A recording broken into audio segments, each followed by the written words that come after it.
केराको पानी यही छ।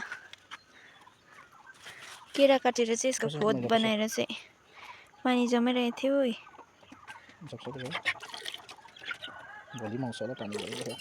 यसको चाहिँ पानी खानु अरे एकदम राम्रो हुन्छ अरे, किडनीलाई राम्रो हुन्छ अरे।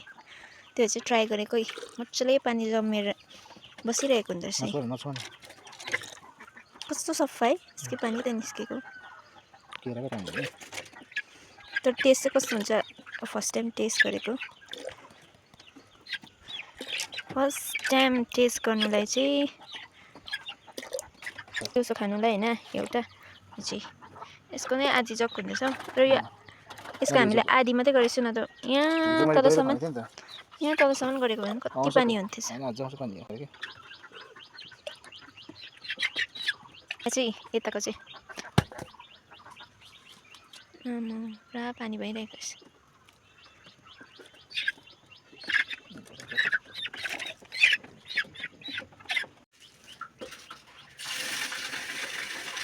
कस्तो हुँदैछ?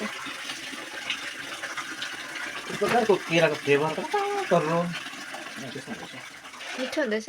मिठो त हुँदैन, अब दबाई भने चिसा मिठो हुन्छ। तर पनि राम्रै यतिको त साह्रै टरम हुँदैन चिजहरू। यहाँ चाहिँ कति दिनसम्म पानी आउँछ त्यति खान्छु, त्यहाँ नआएर तर केराकै फ्लेभर आउँदैछ।